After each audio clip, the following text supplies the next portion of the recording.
25, 23, 23, 21, 19. What going on with your golf?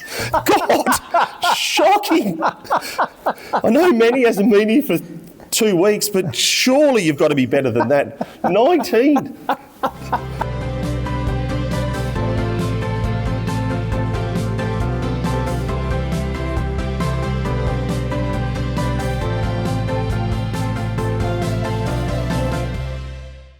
Hello everyone and welcome to the Neville Richards Premier League Week 11 review, Week 12 preview. Very good to have a maskless Matthew Milne back.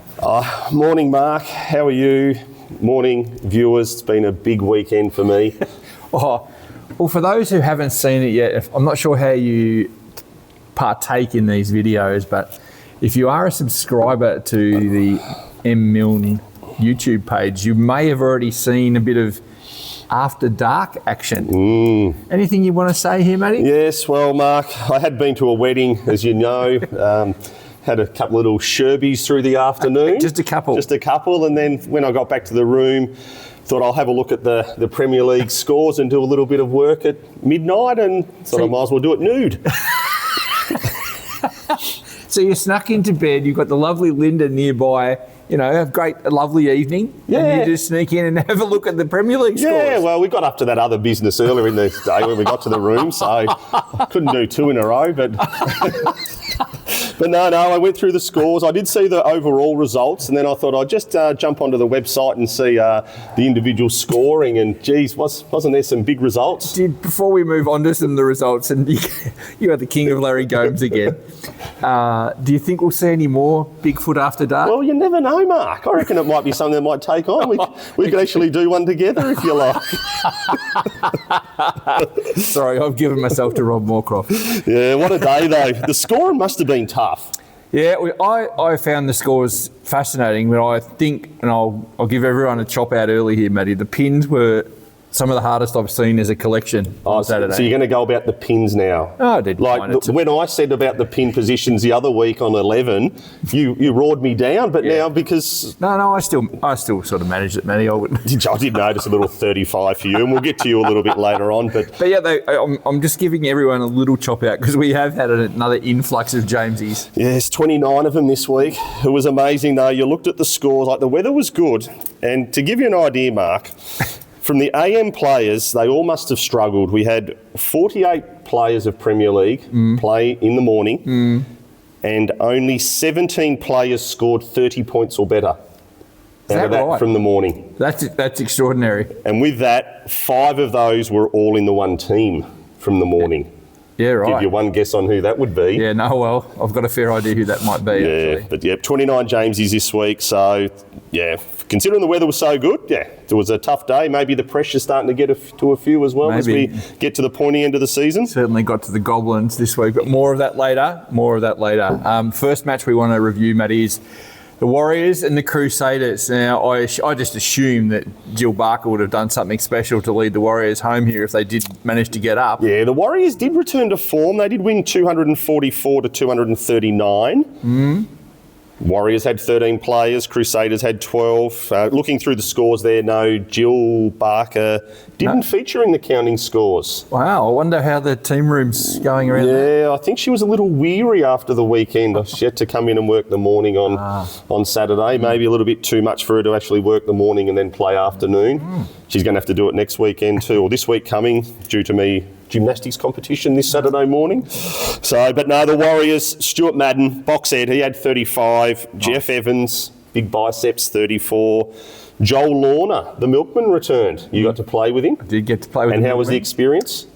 Fascinating. He couple of wipes and still played really well. Yeah, so 33. As we can see from this drive here off the first tee Saturday morning. Here we have the milkman. Milkman here has just come back from WA, proposed to his girlfriend while he was over there.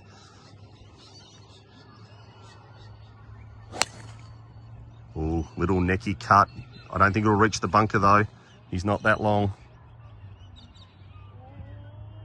Oh, just wow, Joel. Those tablets DeFazio gave you really got you extra length. He did tell me, Matty, that he was contemplating taking the 5-iron off that tee until you cracked out the video camera. But he was very nervous about you giving him a bit of the... If he 5-ironed it, he wouldn't have reached the green in 2. Little straighty 160 for Joel. But he was 33. Rick Edmondson returned back with 31. Same with Stiglbauer. Buffhead had 28. How's that? Same team, Buffhead and Boxhead. And then Chris Geary, the flange, had a counting score, and Johnny McGlone, they were on 26. While the Crusaders, they were superbly led by Donovan Hill. 35 for Johnny. That's a good effort. Well done, John. Mustn't have wiped the last 3 like you do normally. Collies Bell, 33. Cherie Gill, 31. Paul Kelleher and Tony Havis had 29. Scotty Hopgood, 28. And Noel Pike and Ian Lachlan had 27s were counting scores. Interesting. I did hear Flanders come off the course. He was very happy to tell me that he did something pretty special on his last hole to avoid the Jamesy. Oh, did he? Yeah. Pardon or birdied? I'm not sure of the exact score, but that was his goal. Yes, it is a bit of a goal for most here, and we'll get to that a little bit with Lee Datson as well about the Jamesy. But this match was decided by the PM players. As I mentioned before, like the Crusaders, they had 6 play in the morning and only 1 score over 30, while the Warriors had 2 scores over 30 from their 5 players. It ebbed and flowed through the afternoon. But those early afternoon Warriors of Boxhead, Rico and the Stig that gave them the ascendancy. Crusaders tried hard. As I said, Johnny Hill was at the back of the field but couldn't claw back in the 5-point margin. Well, Ian Lachlan. 27 points, Ian. I'll get a little message from you, little text, self-gratifying one obviously, how he had 44 putts. Ooh. For 27 points. Reckons he had at least 8 shots frittered away like that. 44 putts. Yes, that's Wardy territory. He has a bit of a collection of putters, I'm assuming, like one of our other members who will remain nameless. We won't mention... The initials are? His initials are JH, but Lockie, now I have found something for you. Maybe this is what you need. It is going to be released in the next month or so to coincide with the release of the show with Netflix. So, Lockie, have a look. Oh, one of the greats. If you need one, we can order you one in. As you can see there, it says it doesn't conform to the R&A rules, but I don't know, anything that you're using obviously not conforming either. Yeah, you reckon he might have to sweep it? Yeah, no, I can see that. But it'll be taller than him. Heck, he can just have a standard length putter as a broomstick. What are you, forehead mounted? Yeah, but Lockie, you may have cost yourself victory, but that's what happens with you Crusaders. Yeah, I think they're in trouble. All right, Matty, the next match we want to look at. We don't want to go into the Jamesies? Oh, yeah, how can I forget the Jamesies? Yeah, well, the Jamesies. The Warriors had 4. 25, Grant Adams, he was a fill-in player. Sean Ward, told you Joel Ness, your score last week just matched Sean's this week, so don't feel guilty, 24. Jill Barker had 21. Oh, Jilly. She would have been filthy. Oh, Jilly. And Shirley Bell had 20. So the 2 girls would have been filthy and up together. The lefties. Yeah, and for the Crusaders, Christine Noble, 25. Lee Datson, 24. Did get a couple of photos from Lee here during his round. He did mention the Jamesy before going out. And did he? He preempted? Excuse me, yes, he did. And I get this photo while he's standing on the 9th tee of his scorecard, and we can see there he's on 24 points. Oh, he sent you that photo? He sent that to me. And then about 8 minutes later, Brilliant. I get this other photo of where his ball's positioned after his second shot on 9. Oh, so he's just short-sighted himself a little bit there. And he actually just bought a new 58-degree wedge. Would have been sharp grooves. I just said to him, mate, a little cut-up flop there with your 58. No problem, birdie, and move on. But he can still sort of skinny it, chip it back up, and 2-putt. Yeah, but he hit it over the back. Oh, and then back on, and then has the 24. So well done, Dado. Welcome to the Jamesies. Good on you for owning up, though, Lee. That's good work. And the other one who was a bit surprising was Xavier Boland, 23. This is extraordinary now. He's going to be lucky to make any team the way he's tracking. He'll be the standout leader of the Drayton medal. And then you'll just see him just going like Geelong slowly down the ladder. I shouldn't say too much. Hawthorn's just slowly going down too. But ideal. yeah, Zave 23. So Interesting. Yes, his father had the bragging rights on Saturday. There you go. Can we move on now? We can. I was just a bit excited before about the next match. This next match was a big one, wasn't it? It was a very, very big match. Look, I've been on the Tornadoes all year, and I got the chance to play for them again. And there was a bit of a buzz in the team room. I know that before the match. We were up and about. And we smacked the Bullies. You did, 275 to 238. It was a pummeling. Tornadoes and Bullies both had 13 players. And with that score of 275, the Tornadoes win the Callaway golf ball. So who's taking them, you or Malsey? Malsey can bugger off. You're taking them, okay. Absolutely. Tornadoes, Craig Duncanson 37, Lynn Kirby and the Glacier had 36. Your good self 35. Your stretching partner Rob Moorcroft 34. My stretching partner. Chris Dodds, John Leading 33 and Doreen Ivers 31. Good work, Good girl, Doreen. While the Bullies, Son of Mustard, he had 35. Good. Richard West 32, Phil Stevens 31. Then we had Damien Smith and Johnny Wooten 30. Have a look at this swing from Johnny Wooten here. The stalwart of the Bullies off the first tee, Johnny Wooten. Let's see what he's got.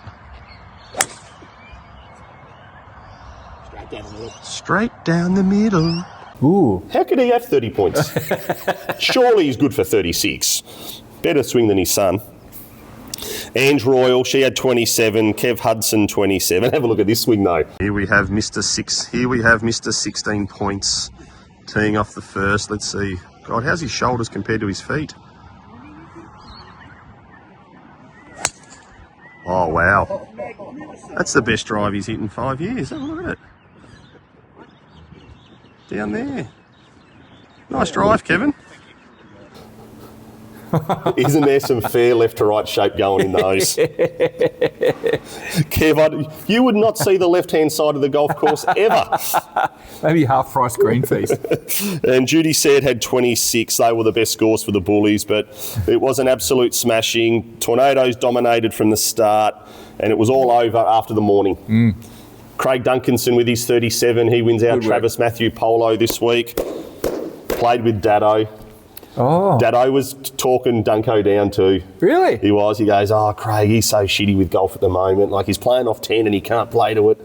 He's just hates the game, and then he comes out and does that and gets bragging rights. So well done, Craig. Those low spin definitely work for you. Good work. And yourself, 35. And I hear that you should have potentially won Travis Matthews' shirt for the second time. Was there a bit of mayo on this? No, it was pretty rugged early, but I did catch a bit of form later on. Might have hoselled one out onto the third fairway on the 17th tee, Matty. Oh, did the boys get a film of it or not? No. I put a media ban on. Okay, well, yeah, so those early morning Tornadoes of yourself, Craig, Robbie Moorcroft, Chris Dodds and Doreen put them in the box seat, and they just dominated the Bullies. The PM Bullies of Choco Royal, Richie West and Cooper wasn't enough. And then once Lynn Kirby and the Glacier come in, and then Johnny Leading, that was icing on the cake. Now, Johnny Leading off his deathbed to come in wasn't. Oh, really? Was he? He's been sick. He was dead keen to just take Phil Stevens down, I believe. Oh, okay. Now, you performed admirably. Now, I have got some footage of your pre-game warm-up. We just might have a look at that yourself. I've never seen someone stretch like this before. Here we go. We got two Tornadoes together. Have a look at it. Oh, yeah. Was that as good for you, Robbie, as it was for Hazy? A bit stiff. Did I know? That just looked like me and someone on Saturday afternoon. No. Before the After Dark one. What's the go with that? It was a bit more wobble than I had intended. Yeah. Did you feel anything in your back or not? Well, I didn't realise it was that alluring until I saw the video and realised Rob had got a bit eager on it. Yeah. Well, we just might move into the Tornadoes. Jamesy's there. Brian Burrell was a fill-in for us. He had 25, and then 21, Ian Davis and Fiona Newman. She was a fill-in. Well, money well spent on those two. And then for the Bullies, Sean Rodwell had 25, Jerry Raviani 22, 21, David Newman. Ooh, not a great day.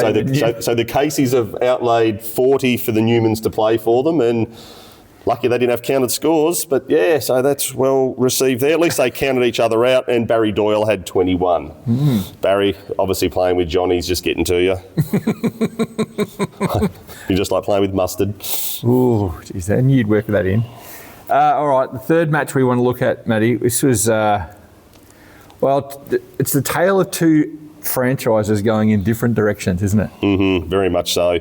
Peakers, 238, defeated the Pirates, 229.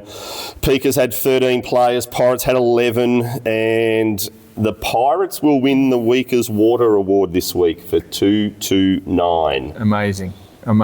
Shocking. For the Peakers, Sean Boland, 36. Nice work, Sean. Rim O'Keefe, 33. Johnny Crossett, backed up with a 31. Pete DeFazio, 31. Might just go quickly. Had a little interview with Johnny Crossett beforehand. Oh, I didn't know this. Yeah, so here's Johnny after his last 2 weeks of winning the Travis Matthew. Here we are with Mr. Crossett, 2-time Travis Matthew polo winner, going for 3 in a row. How you feeling, Johnny? Like I do most Saturdays, it's all before me. Really, you ready to dominate? We'll see after the first time. The form's been good the last 2 weeks. What do you put that down to? Enjoying you gritting over saying that every time on the bloody video. Oh, that's all you can do for the Peakers this week. Oh.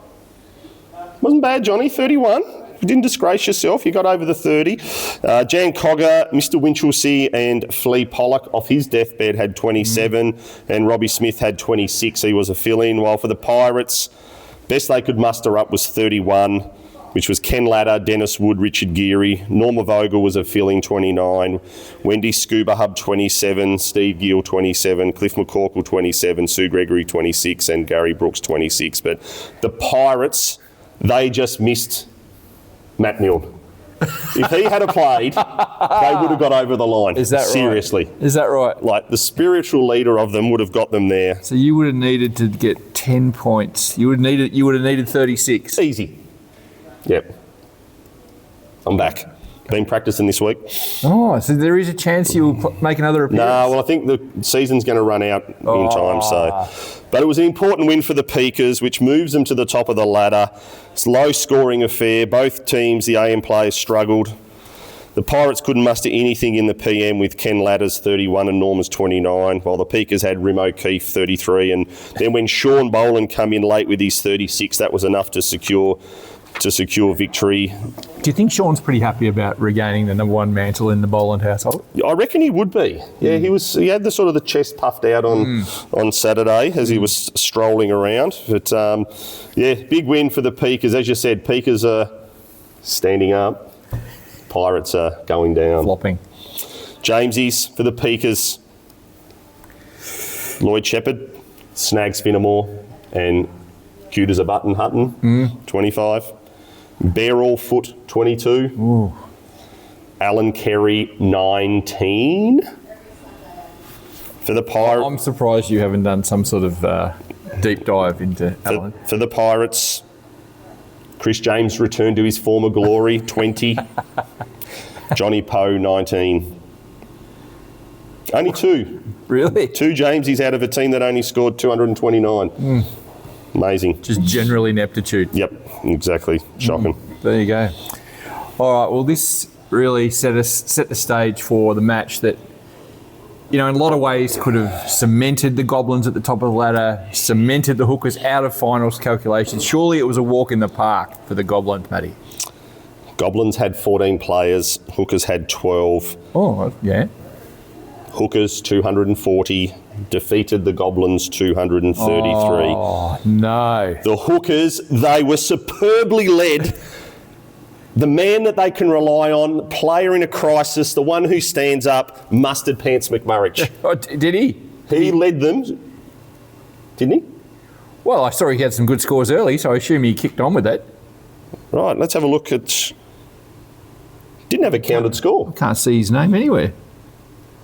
So Mustard Pants, who talks about camaraderie, stepping up for the team, playing for the team, turning up every week, turns up and then walks off after 6 or 7 holes. But he had 12 points. He was playing on handicap or better than handicap through his first 6 where I saw it on the thing, and then decided after, I think, on 8, decided to walk off. Is it an NSA or should we really get into him for a 12-point Jamesy? Well, it could be either, but disgusting by him, I would have thought. The text message I received while I was trying to enjoy myself at the wedding was that walked off and was never going to play Portarlington Golf Club ever again. He gave me a bake out there. Yep, never again. And then what happens on Sunday? He's out here playing. Wow. But with that, 233, the Goblins are eliminated from Survivor. Oh, done. They are out. The top of the table team is out. Jesus, there's a quite the stockpile of famous teams eliminated. Yeah. So for the Hookers, Wayne Brown 35, Burn Boulevard 32, alongside back 9 Jeffrey 32, Sue O'Connor 31, Julie Milne 31, Jimmy Pike 27, 26s for Belitho and Blenna Hassett. While for the Goblins, the king of the Dicks, Johnny Dixon. We have a bit of footage here of Johnny, Mark. Yeah, we do. Let's have a quick look. The king of the dick-off.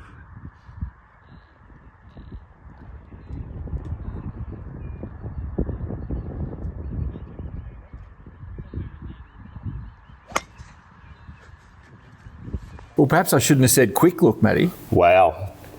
He must have made Wayne Dixon fall asleep going on how long he takes to play. God, that's going to be up for slow play, surely, under the slow play policy. How long does he take over it? Johnny, just hit it. Stop thinking. But he had 34, so well done, King Dick. That's how I've got to refer to him now. Yeah, He's he requested King Dick. that. Yep. Murray Wiley, 33, Ray Liniger, 33, while 28s, Kenny Hughes, David Milne, Timu Prime had 27. So, Toby, nice swing here off the first. Now we have Timu Prime. Have a look at this for a backswing. Have a look at the position at the face at the top of the swing here. It will make you vomit. He looks good though. Oh, he's trying to work it back square.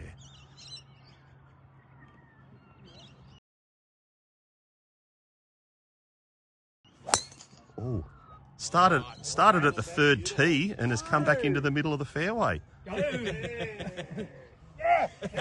Got it past Hazy too, wow. Did he hit it past you then? Yes, he did. That was, according to his calculations, the only shot we needed to show of, regarding length off the tee. Mm-hmm. Definitely accuracy. It looks good from that perspective. Toby. That started at the 17th tee. It did. That's how much shape it had on it. He needs all trees on the right to be removed so that he can have a slingshot around. Yeah. Yanni Lathouris had 26.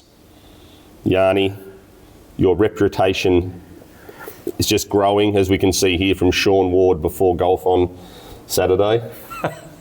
Old stinky Lathouris.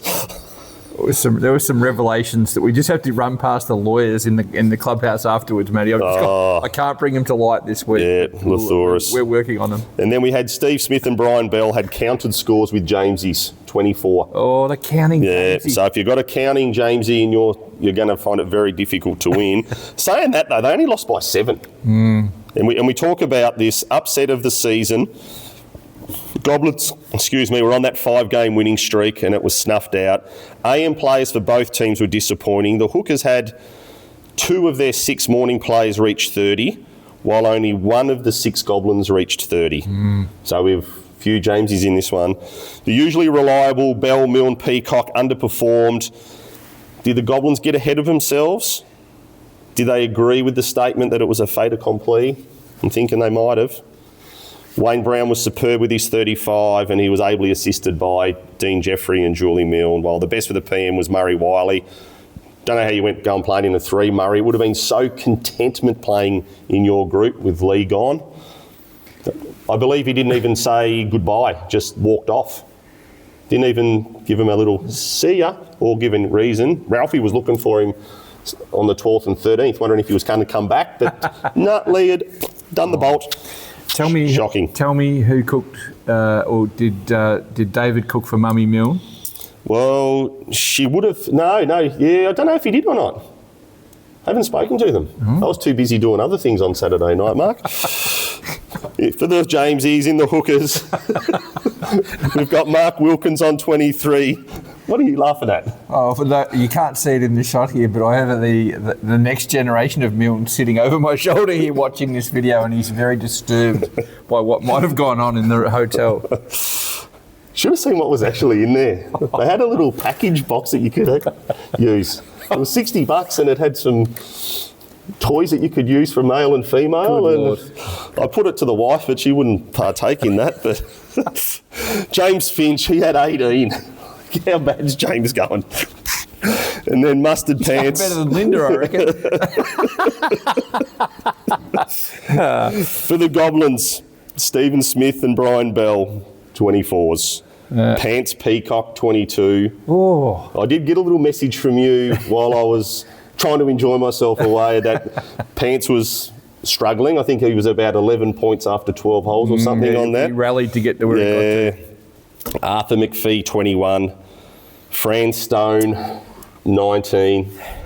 And Andrew Whitson, 17. Yeah, Matty, I haven't even mentioned this to you yet, but I did talk to Fran out on the fairways during the round when I was out on the third, playing the 17th. Fran was actually looking for. She's quite content with the Netflix and Chill membership, but she's actually looking for a new nickname. Right. She was looking for a Premier League nickname For herself. for herself. She thinks that cute as a button and all this sort of stuff should. She's deserving of a new nickname. So Okay, so we need to...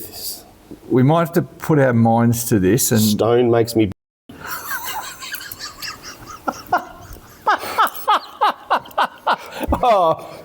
That was quick. Well, it was very quick.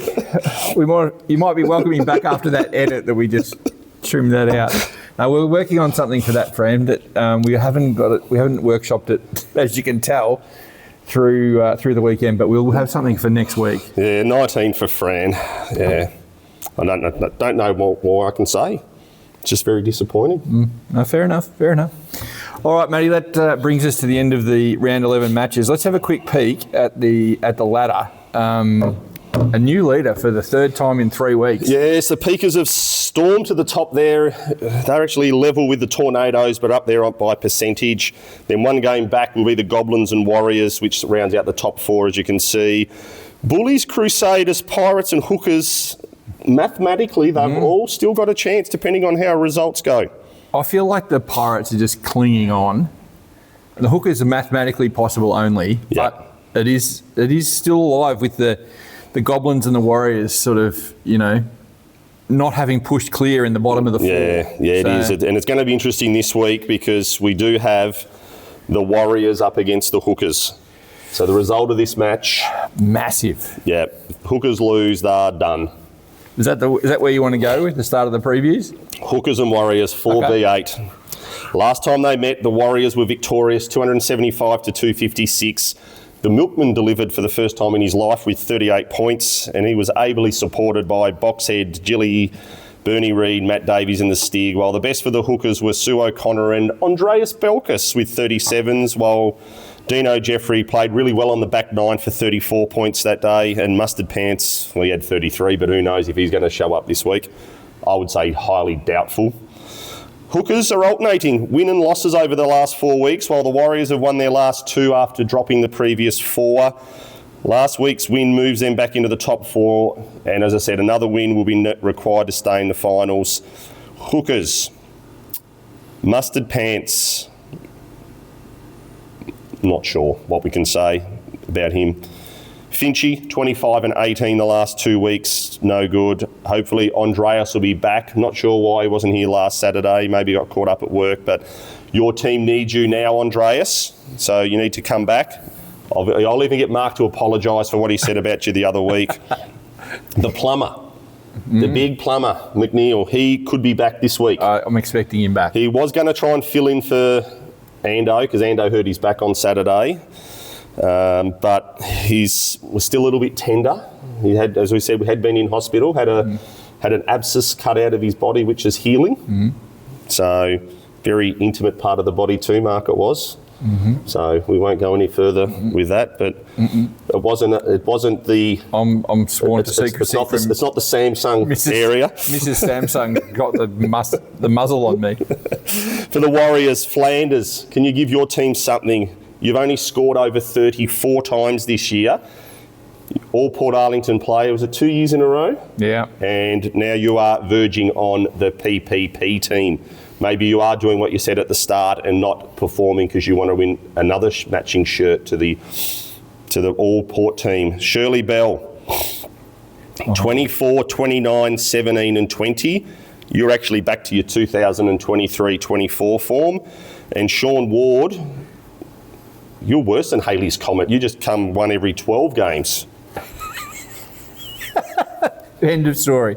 Goblins and the Peakers, Matty, this has got sort of, finals-like intensity written all over it. Bit of juice all over it, this one, hasn't it? It has. Peakers first, Goblins third. Previous meeting saw the Peakers win a high-scoring game, 280 to 273. Peakers' best was cute as a button, had 38. This is where you nicknamed him with that, and since then his form has been atrocious. I don't know, you've just put the mocker on him. Oh, he went down Media Street. Yeah. Jeanette Johnson, she was good last time, but she won't be here. Rim O'Keefe was good. Tommy Morgan was. While the best for the Goblins were David Milne on 38, and then Steve Smith and Joy Francis. Peakers have won their last 3, while the Goblins had won their previous 5 before last week's shock loss. Win for the Peakers could see them sub up final spot. Loss for the Goblins could see them drop out of the top 4 after being on top 2 weeks ago. Well, the Goblins, ladies of this team, Mrs. Bone, 29, 24 and 19 the last 3 games. I know that you missed me in Melbourne, I'm sorry. A vet, after 35 3 weeks ago, 24 and 21. Looks like you are back to being the second best golfer in your household. Now, I'm a little concerned this week. Yeah. Pollock versus Pollock. Sounds like a legal firm. And maybe required if the beef Wellington's made in this household this week. Who do you reckon's going to do it? Who do you reckon's got that in them? Is it too early to make death cap mushroom jokes or no? Not sure. But we'll find out. All right, the Pollock, it's the Pollock off. Yes. All team needs to lift for the Goblins. The whole Goblins do. Like they can't be that bad. Like they had 5 good weeks and then they've just had 1 off week. Might have been like Collingwood losing the other night. It's a loss that they had to have leading into finals. Maybe. King Dick was the only one that stood up. Yeah. For the Peakers, Angela, bare all foot. Last 3 games, 22, 29, 22. Alan Kerry, 25, 23, 23, 21, 19. What going on with your golf? God, shocking. I know Manny hasn't been here for 2 weeks, but surely you've got to be better than that. 19. I thought there was an expose coming. I didn't know it was going to be like that. And David Hutton, you haven't had a score over 30 for 5 weeks. Mr. Winchelsea, 25 and 27. If your Peakers are going to stand up and be strong and firm, you guys need to lift this week. They're on top of the ladder. Yeah, but they want to stay there. They've got to lift. No, fair enough. Oh, this is taking a turn. All right, the next match. Well, I'm not sure which Tornadoes are going to turn up, but if they turn up as they did on Saturday, surely they've got the Crusaders number. Well, Tornadoes second, Crusaders 6. Last time they met, the Tornadoes smashed them 276 to 258. The win was when the Tornadoes were in the red-hot early season form. They were led by Glacier Goggin, who speedily made 38 points that day.